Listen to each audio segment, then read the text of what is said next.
Et voilà, c'est parti. Alors, bonsoir à tous, bonsoir à toutes. Bravo d'avoir fait l'effort d'être là ce soir pour la 3e fois. Alors, résumé des chapitres précédents, rapidement. Vous vous souvenez que Dieu est venu lui-même réparer nos dégâts et qu'il n'a pas pu se résoudre à l'anéantissement de son projet de bonheur pour chacun de nous.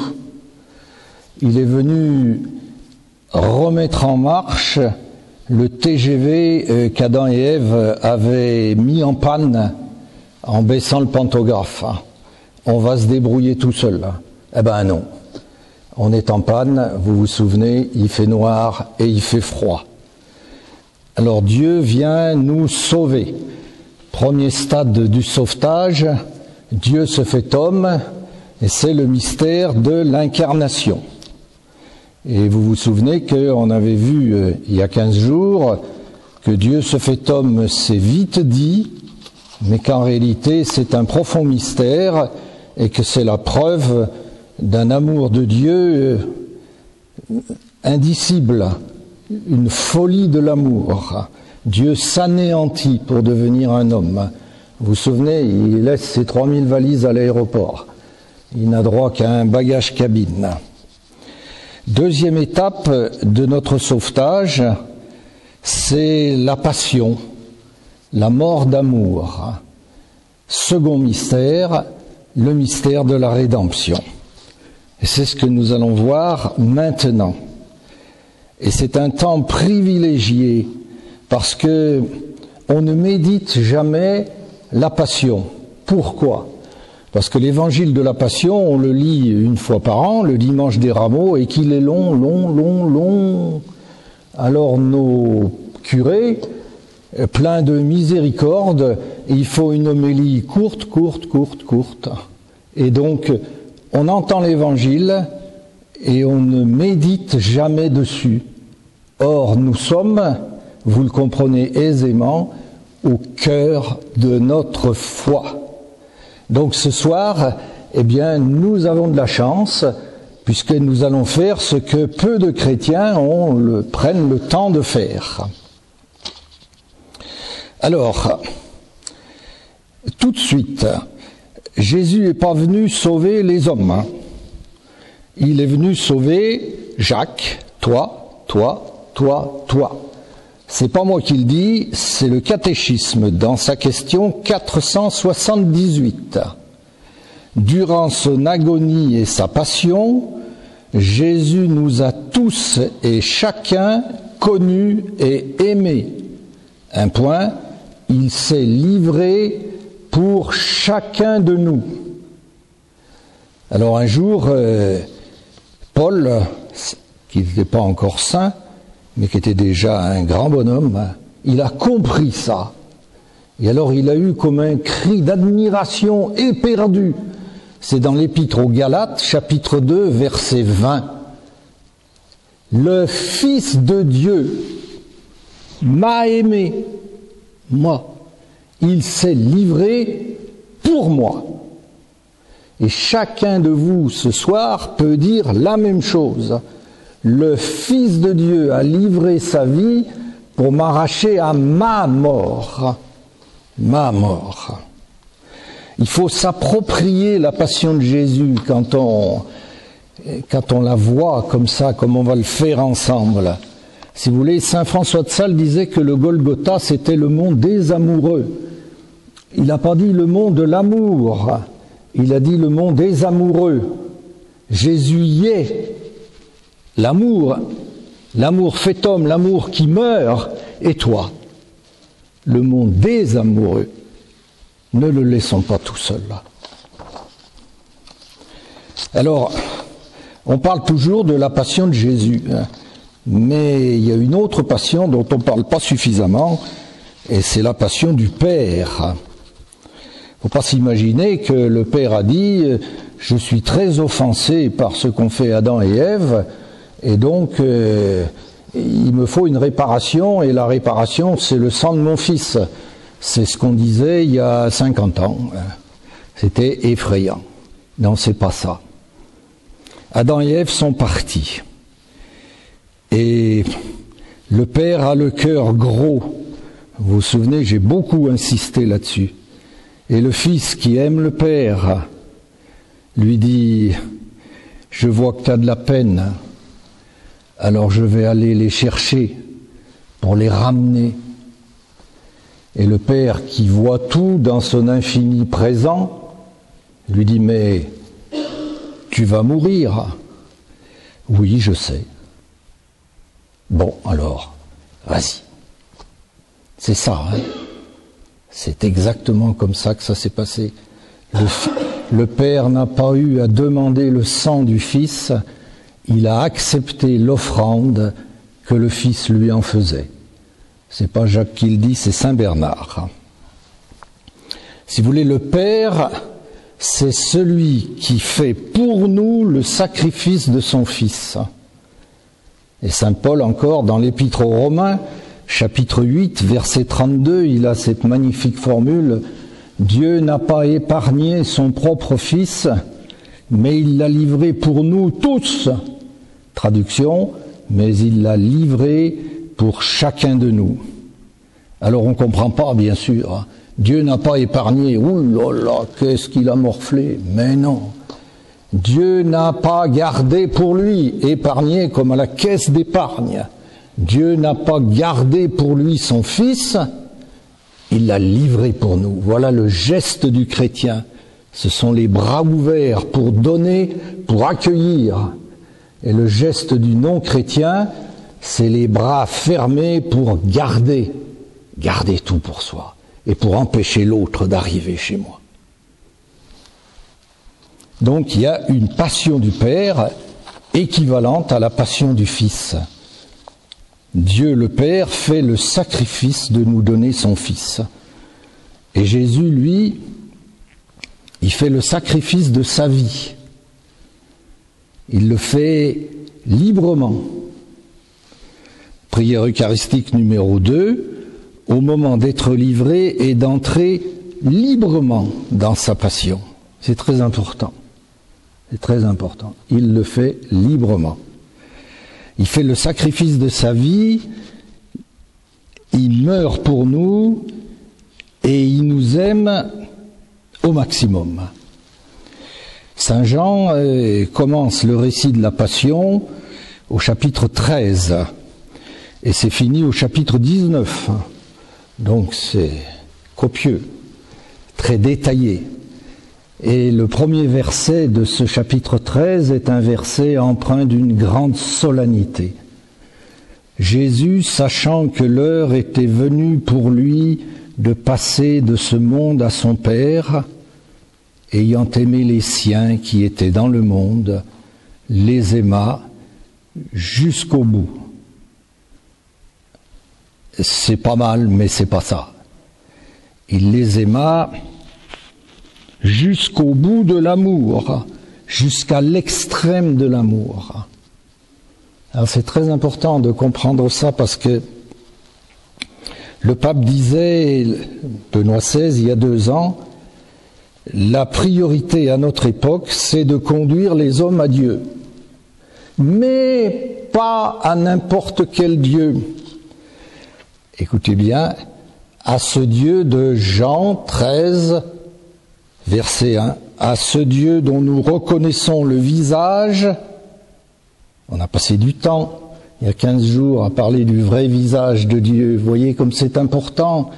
Conduire les hommes qui ne le connaissent pas au vrai visage de Dieu. Et le vrai visage de Dieu, c'est celui de Saint Jean, chapitre 13, verset 1, le visage de l'amour poussé jusqu'au bout.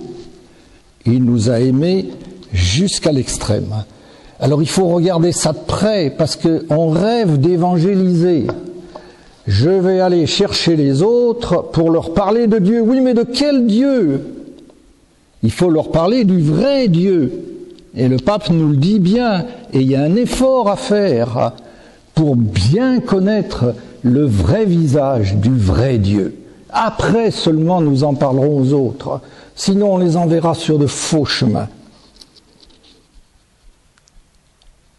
Donc Jésus meurt d'amour pour toi, pour moi. Il va jusqu'au bout de l'amour. Alors, on pense bien sûr à la passion physique de Jésus. Dans le film de Mel Gibson, La Passion du Christ, on dit il y a du sang partout. Bah oui, c'est vrai. Et quand on en a fait une projection privée au pape Jean-Paul II, quand ça a été terminé, on a essayé d'avoir son opinion, savoir il est bien ce film ou il n'est pas bien. Et tout ce qu'on a pu tirer de pape Jean-Paul II, c'était c'est bien comme ça que ça s'est passé. Ah, il y avait du sang partout. Sur le linceul de Turin, on relève 120 impacts de coups de fouet. Dans la Bible, chez les Hébreux, il était interdit d'en donner plus de 40. Parce qu'au-delà, la dignité de ton frère est bafouée. Et vous lirez dans Saint Paul, j'ai reçu 3 fois les 39 coups.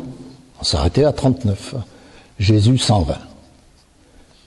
Voilà, il nous a vraiment aimés jusqu'au bout du physique. Et c'est pour ça qu'il tombe en montant au Golgotha. C'est un mourant. Mais c'est rien, ça. Parce que depuis Jésus, d'autres hommes ont souffert autant que lui et peut-être plus que lui, car le raffinement dans la cruauté des hommes est sans borne et sans limite. Autrefois, on s'attaquait au physique, maintenant on s'attaque. Ça, c'est infernal. Donc d'autres ont souffert plus que Jésus. Mais il y a une deuxième passion de Jésus, c'est la passion de l'âme. La passion de l'âme. Et là, vous allez voir que personne, jamais, n'a souffert autant que Jésus a souffert. Jésus rétablit l'alliance dans le jardin de Gethsémani en disant 3 fois oui. Et ça efface le nom d'Adam et Ève dans le jardin d'Éden. Quand nous lisons les évangiles de la Passion, les 3 évangélistes, Matthieu, Marc et Luc, disent la même chose. Mon Père, s'il est possible que cette coupe passe loin de moi, mais non pas comme je veux, mais comme tu veux. Et il le dit 3 fois. C'est très important. Il n'a pas dit oui, d'accord. Non. Je m'adresse au couple. Chérie, tu m'aimes? Oui, oui. Chérie, 2e fois. Tu m'aimes? On fait un peu plus attention à la réponse. Oui. 3e interrogation. Chérie, tu m'aimes vraiment?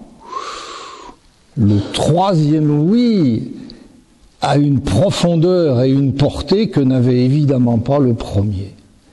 Jésus a dit oui 3 fois. Matthieu le dit bien, et pour la 3e fois, disant de nouveau les mêmes paroles. Attention, la volonté du Père, c'est pas qu'il y ait du sang partout. La volonté du Père, première épître à Timothée, chapitre 2, verset 4. Première épître à Timothée, chapitre 2, verset 4. On doit tous le savoir par cœur. Dieu veut que tous les hommes soient sauvés. Voilà la volonté du Père. Et c'est à ça que Jésus dit oui. Alors pour dire son oui, Jésus doit livrer un terrible combat. C'est ce qu'on appelle l'agonie. Alors, l'agonie, pour nous, aujourd'hui, ce sont les heures qui précèdent la mort. Et pas du tout. L'agonie, c'est un mot grec, agonia, qui veut dire le combat. Donc, quand il n'y a pas la passion de Jésus, il y a l'agonie de Jésus suivie de sa passion. Vu? L'agonie, c'est Gethsémani. La passion, c'est Pilate et le Golgotha. D'accord? C'est pas la même chose. Donc, Pour dire son oui, Jésus doit livrer un terrible combat. Je lis, je n'invente rien. Je lis dans Marc. Marc, c'était le secrétaire de Pierre. Donc, tout ce qu'il nous dit, c'est Pierre qui le lui a raconté. Et Pierre était en général un spectateur privilégié de tout ce qui se passait. Il commença, Jésus, à être effrayé et angoissé. Et il leur dit, aux trois qui l'accompagnent, Pierre, Jacques et Jean, « Mon âme est triste à en mourir ». C'est un superlatif en hébreu, c'est-à-dire mon âme est tristissime.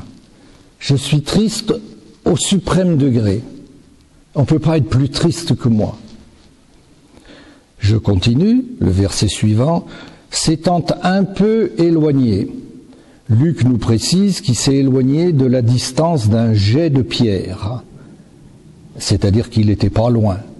Donc les trois ont tout vu et ils ont tout entendu avant de s'endormir. Et qu'est-ce qu'ils ont vu? S'étant un peu éloigné, il tombe à terre et prie. Les Juifs prient, ils ne prient pas à genoux, ils prient debout. Donc nous on lit, il s'est mis à genoux. Non, il est tombé par terre. Alors on comprend mieux Pierre. Pierre qui regarde ça du coin de l'œil et qui dit, mais mon rocher, celui sur lequel je m'appuie, celui qui est ma force, celui que je suis, celui à qui je fais confiance, il n'y en a plus. Il est par terre. Et le reniement est déjà en germe. Vous comprenez? Il ne faut pas en vouloir à ce pauvre Pierre. Il est perdu, et il y a de quoi. Et alors, sa sueur devint comme de grosses gouttes de sang. Ça, personne ne l'a dit, sauf Luc.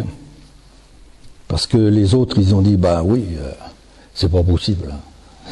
C'est pas possible, donc on n'en parle pas. Mais Luc, il est médecin, lui. Alors il sait que c'est possible. C'est une maladie connue. Ça s'appelle médicalement l'hématidrose. C'est-à-dire que quand on a un effroi colossal, je sais pas, le tsunami qui vous arrive dessus, et vous vous sentez perdu, vous suez du sang. Le sang vous sort par les pores. C'est dire l'intensité de la douleur de Jésus. Alors, je me pose la question, mais de quoi Jésus avait-il peur pour être ainsi anéanti, bouleversé, effrayé? Il avait peur de la mort physique, bien sûr, comme nous tous. Le Concile a une formule magnifique, ne dites jamais que vous n'avez pas peur de mourir, c'est faux. Le germe d'éternité qui est en chacun de nous s'insurge contre la mort. Nous sommes des êtres pour la vie. Et la mort, c'est pas normal. C'est pas normal. C'est les séquelles du péché. Donc il a peur de mourir. Nous avons tous peur de mourir. Mais beaucoup plus profondément. Écoutez bien, il est angoissé à la pensée d'avoir à prendre sur lui le péché du monde.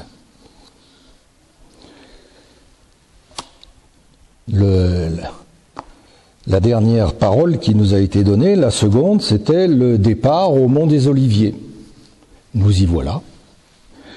En Luc, au moment de partir, il leur dit « Je vous le dis, il faut que s'accomplisse en moi ceci qui est écrit, il a été compté parmi les pécheurs. » Donc il cite ici le 4e chant, la 4e prophétie du serviteur souffrant, que nous entendons tous les vendredis saints. Isaïe 52-53. Il avait constamment à l'esprit cette prophétie qui était une prophétie extrêmement célèbre et dont vous connaissez les versets les plus... Il a été compté parmi les pécheurs alors qu'il portait le péché des multitudes. Il a été transpercé à cause de nos péchés, broyé à cause de nos fautes. Comme l'agneau qui se laisse mener à l'abattoir, il n'ouvrait pas la bouche. le Seigneur a fait retomber sur lui nos fautes à nous tous, ce que nous appelons le péché du monde. Alors vous voyez, on entend ça dans toutes nos Eucharisties. Alors c'est terrifiant. Agneau de Dieu qui enlève le péché du monde, prends pitié de nous. Mon Dieu, mettez-vous à Gethsémani. Agneau de Dieu qui a pris sur toi pour le détruire mon péché, pitié, pardon, je pêche encore. Les Juifs, ils savaient très bien ce que ça voulait dire. Parce que tous les ans, il y avait ce qu'on appelait le grand pardon, le Yom Kippour, le jour de l'expiation. On amenait au grand prêtre le bouc émissaire. Le grand prêtre lui imposait les mains. Il transférait sur le bouc tous les péchés du peuple de l'année écoulée. Et le bouc partait au désert où il mourait, tandis que le peuple rentrait chez lui purifié, tout neuf. Le bouc avait pris sur lui son péché et il en mourait. Alors Jésus, il sait ça. Il sait que pour nous sauver, il doit prendre sur lui le péché du monde. Or, le péché du monde, pour Jésus, c'est un drame. Et c'est ça qu'il faut bien comprendre. Celui qui meurt, c'est l'homme Dieu. C'est pas seulement un homme, c'est l'homme Dieu. Le péché, c'est ce qui nous fait tourner le dos à Dieu. C'est ce qui nous fait rejeter Dieu. C'est ce qu'ont fait Adam et Ève. Jésus, lui, il est le Fils infiniment aimé du Père et infiniment aimant le Père. Alors il y a quelque chose qui ne va pas. S'il a pris sur lui le péché du monde, il est infiniment éloigné de Dieu. Et lui qui est le Fils, il est atteint dans son identité même. Il nous a dit, le Père et moi, nous sommes un. C'est dans Jean chapitre 10, verset 30. Alors, pour lui, perdre le Père, c'est un peu comme, deux frères siamois qu'on séparerait à la hache. Voilà. C'est ça. Alors on comprend qu'il sue du sang. Vous comprenez? Alors on peut difficilement, nous, aller plus loin parce que ça nous dépasse. C'est un mystère. On a dit le mystère de la rédemption. Nous, on balbutie un peu, mais on comprend quand même maintenant que ça a été horrible de dire oui. Et c'est tellement vrai que, à partir du moment où Jésus dit oui à Gethsémani, pour lui c'est l'heure des ténèbres. C'est l'heure des ténèbres, jusqu'au moment où il va mourir sur la croix. Dans le film de Mel Gibson, qui l'a vu? Voilà, c'est tout. Précipitez-vous et achetez le CD, et regardez ça pendant la Semaine Sainte et pleurez devant. Ça vous ouvrira le cœur et Dieu pourra y semer sa grâce avec profit. Donc dans le film de Mel Gibson, Jésus dit oui dans le jardin des Oliviers et à ce moment-là, c'est magnifique. On est dans le clair de lune, la lune est dans son plein éclat et voilà qu'un gros nuage noir arrive et obscurcit graduellement la lune. Et tout devient noir, y compris le visage de Jésus. Et on arrive pour l'arrêter. Et ce sera noir aussi sur le calvaire. Les trois évangélistes nous disent, de la 6e à la 9e heure, la ténèbre obscurcit le pays tout entier. C'est quelque chose, Dieu qui meurt. Dieu fait homme qui meurt. Il fait tout noir. Et donc, Jésus pendant tout ce temps-là, il s'est senti abandonné par le Père. Il n'était évidemment pas abandonné, mais lui sentait que le Père l'avait laissé tomber. Vous voyez cette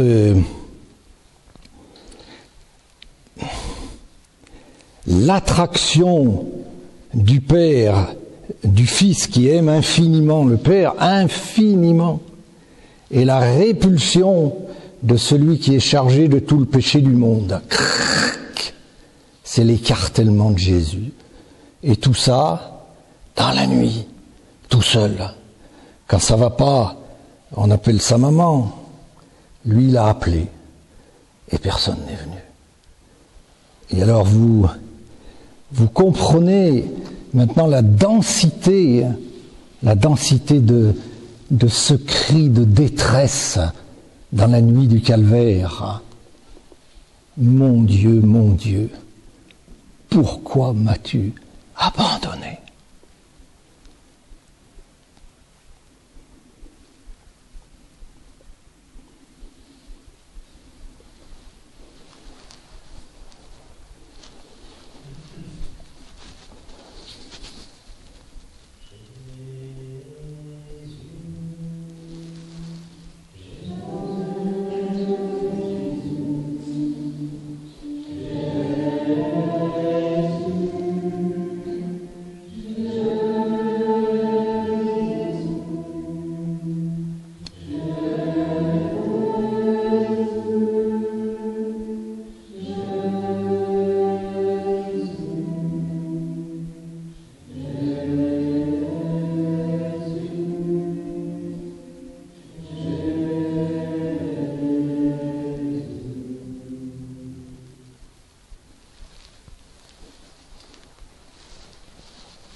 Alors,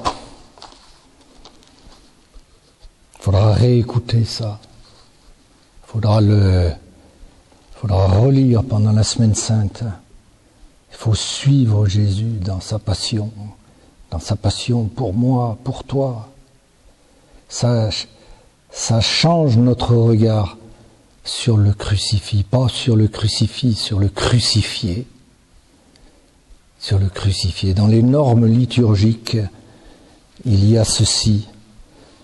Dans chaque église, sur l'autel, il y aura une croix bien visible pour l'assemblée. Une croix portant l'image du Christ crucifié. Vous portez des croix, mesdames, c'est rien. Ce qu'il faut porter, c'est Jésus en croix. Pour nous rappeler à l'esprit la passion du Seigneur qui nous sauve. Vous voyez, c'est ça la foi de l'Église. C'est ça notre Dieu, c'est celui-là qu'il faut annoncer, pas un autre. Jésus sur la croix a quelque chose à dire à chacun de nous.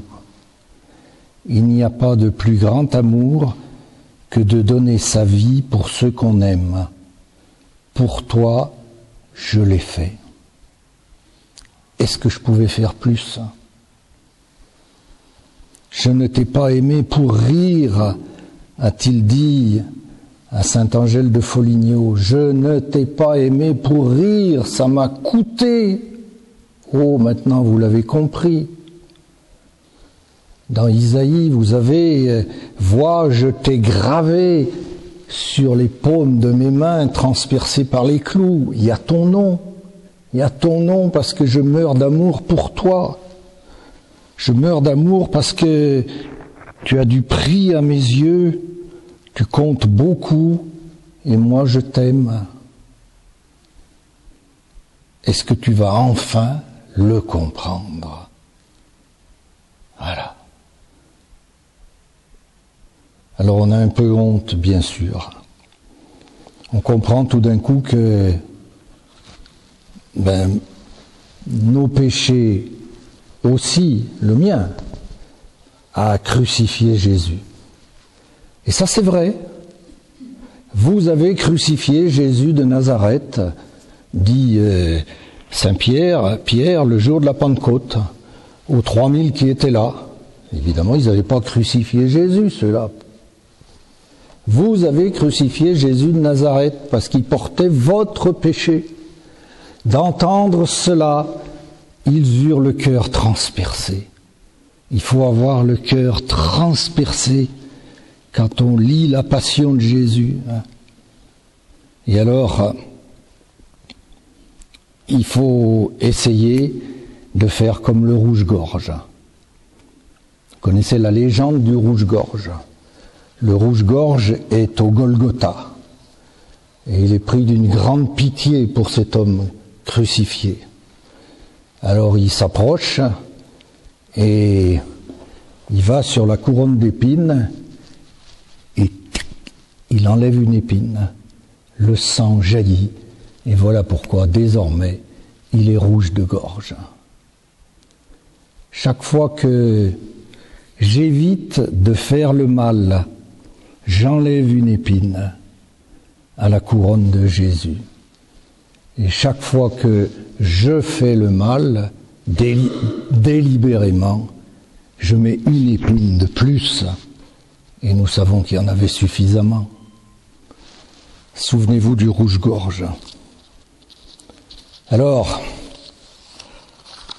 il faut regarder longuement, contempler. Pour contempler, il faut durer. Il ne faut pas passer comme ça. Bonjour Jésus, c'est le vendredi saint. Bon, ben demain ça ira mieux. Non. Et oui, mais on est toujours pressé. On est toujours pressé. Il faut donner du temps à Jésus. Pour découvrir le visage de quelqu'un qu'on aime, il faut le regarder. Alors, il faut que nous regardions, et on va continuer à le faire ensemble maintenant, on va regarder l'homme des douleurs, le juste souffrant. La croix répond pour nous au problème de la souffrance. Vous savez que la souffrance, c'est la pierre d'achoppement des incroyants. C'est leur objection. Comment peut-on croire en un Dieu, disait Camus, qui permet la douleur des innocents? Et ça, c'est profondément ancré. Alors nous, on dit, oui, oh bah, c'est un mystère, hein. La souffrance, c'est un mystère. Hein. Oui, c'est vrai, mais c'est court comme réponse, et c'est pas une réponse. Or, il y a une réponse. Et c'est tellement important que vous l'aurez sur un papier que vous recevrez dans les jours qui viennent. Hein. Parce qu'il faut que vous la fassiez vôtre, cette réponse, et que vous ne vous laissiez pas balayer par des faux arguments. Et la réponse, elle nous est donnée par la croix. Dieu n'est pour rien dans la souffrance. C'est pas lui qui est monté sur la croix, c'est nous qui l'y avons mis. Dieu n'est pas le créateur de ce monde de larmes et de sang. Il n'est pour rien dans la souffrance, parce que ce monde-ci n'est pas le monde que Dieu a voulu. Et c'est pour ça que c'était si important de réfléchir au péché originel et à l'alliance cassée. Ça a des conséquences terribles. Dieu n'y peut rien. Il le déplore. Alors face à cette souffrance qu'il ne veut pas, eh bien, comme à l'habitude, Dieu vient réparer nos dégâts. Il vient à notre secours dans la souffrance. Quand nous sommes malheureux, Dieu est bouleversé. Vous vous souvenez, on l'a dit il y a 15 jours. Il fut remué jusqu'aux entrailles quand il a vu la veuve de Naïm. Et vous aurez ce joyau de l'Écriture. Ils avaient entrevu ça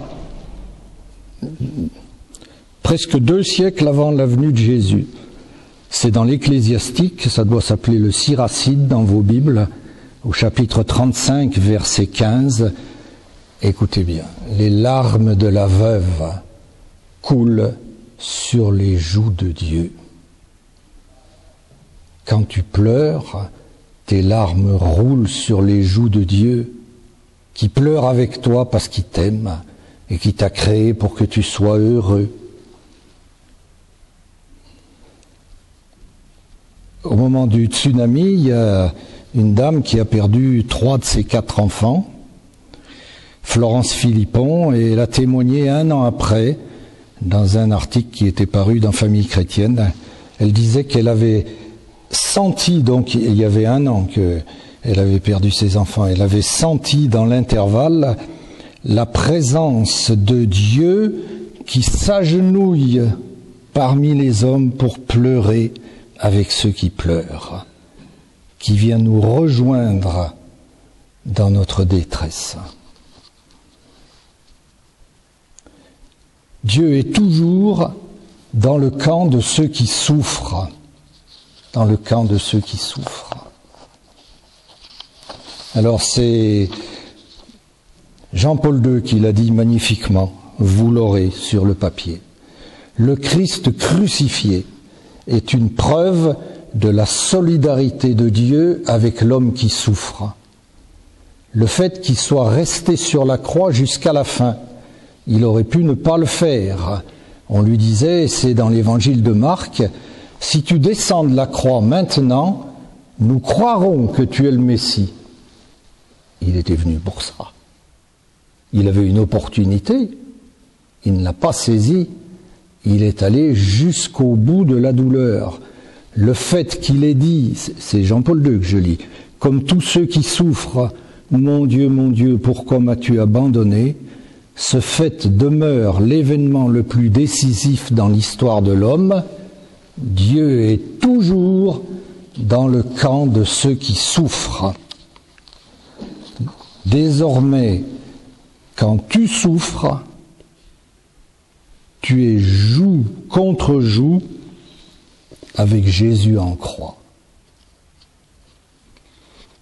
Vous savez, retenez la formule parce que c'est quelque chose.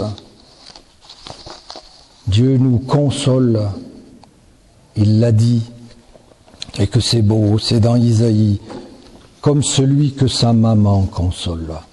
Moi aussi je vous consolerai. Il n'y a que la maman qui s'est consolée.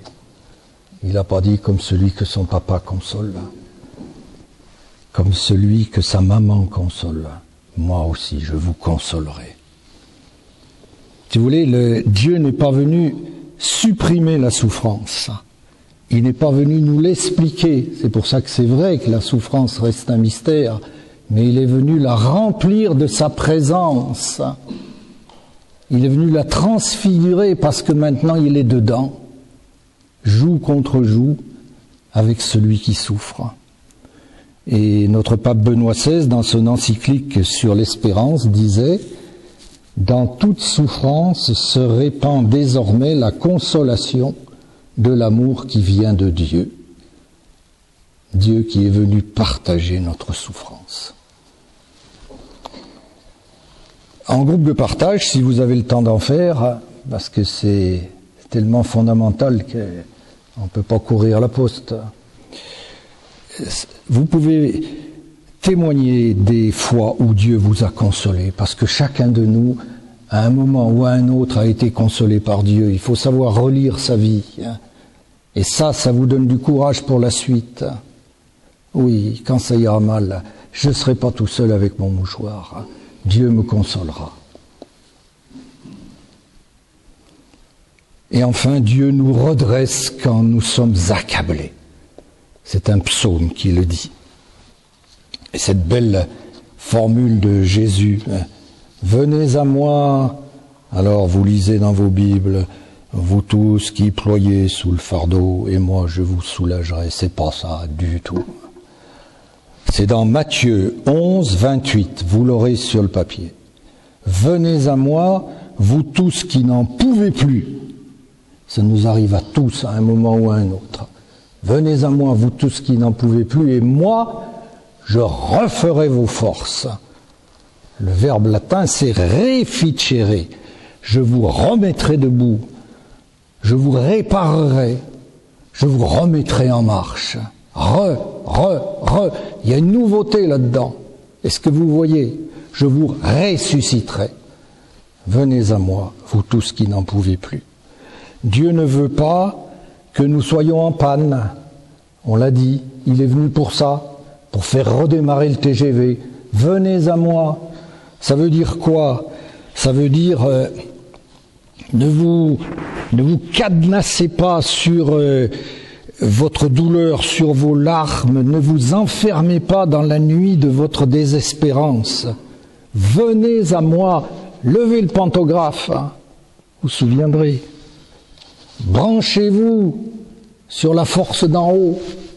La force d'en haut, c'est comme ça qu'il appelle le Saint-Esprit, mais c'est celle qui court dans les caténaires, sur la force motrice. Je suis mort pour vous la donner. Je suis mort pour vous la donner. Saint Jean, vous voyez qu'on arrive au bout de la Passion. Jean, chapitre 19, verset 30. Jean le théologien. Attention, hein. Jean ne nous raconte pas d'abord, c'est pas Paris Match, Jean. Paris Match, c'est Marc. C'est pour ça que c'est merveilleux. Dans Marc, il y a un coussin dans la tempête apaisée. Bon, ça n'intéresse pas Jean. Jean, c'est le théologien. Il a écrit après les autres. Il a eu le temps de réfléchir. Et la mort de Jésus, il entend Jésus dire « Tout est accompli ». Et ayant incliné la tête, il remit l'esprit. Et Jean n'emploie pas un verbe comme les autres évangélistes. Il n'a pas écrit « ayant remis la tête, il expira ».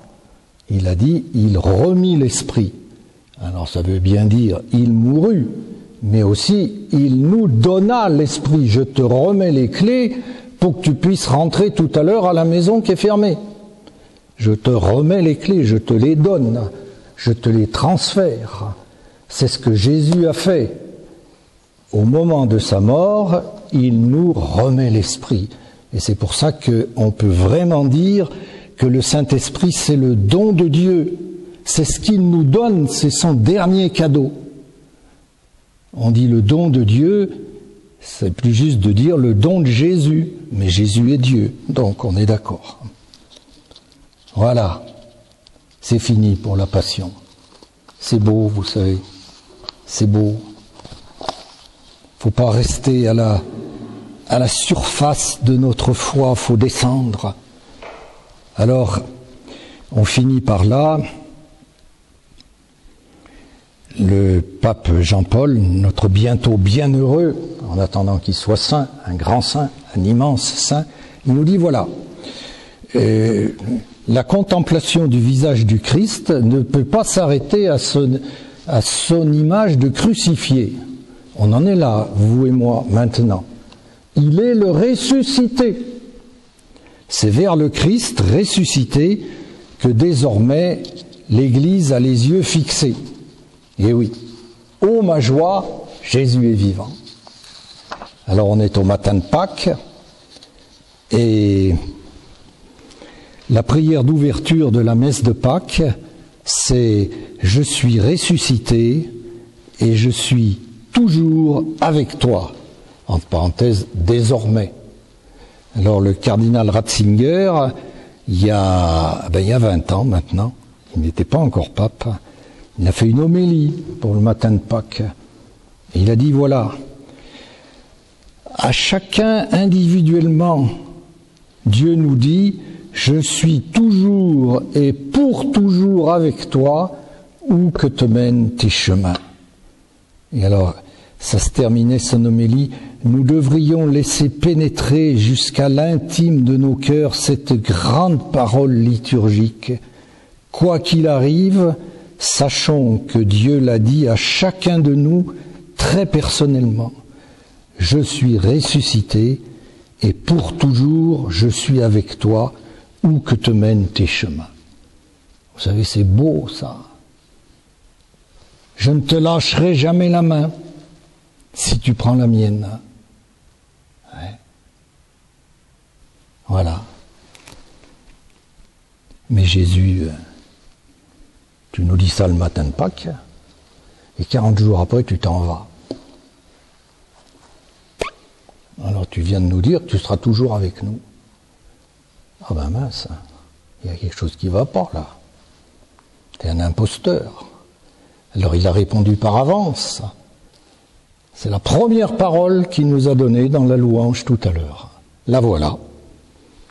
Il avait eu soin, avant de mourir, de nous dire, et c'est dans Saint Jean au chapitre 14, versets 16 et suivants, vous n'aurez pas besoin de prendre la référence, vous l'avez, la voilà. Je prierai le Père qui vous enverra un autre paraclet, et non pas le paraclet, pour qu'il soit avec vous toujours. Celui qui va être avec nous toujours et pour toujours, c'est le Saint-Esprit. L'autre paraclet, le premier paraclet, c'est Jésus. On lit toujours trop vite, je vous enverrai le paraclet. Je vous enverrai un autre paraclet. Moi, je m'en vais, mais je vous envoie l'Esprit. On verra dans 15 jours ce que ça veut dire, paraclet. Et lui fera ce que je vous ai promis.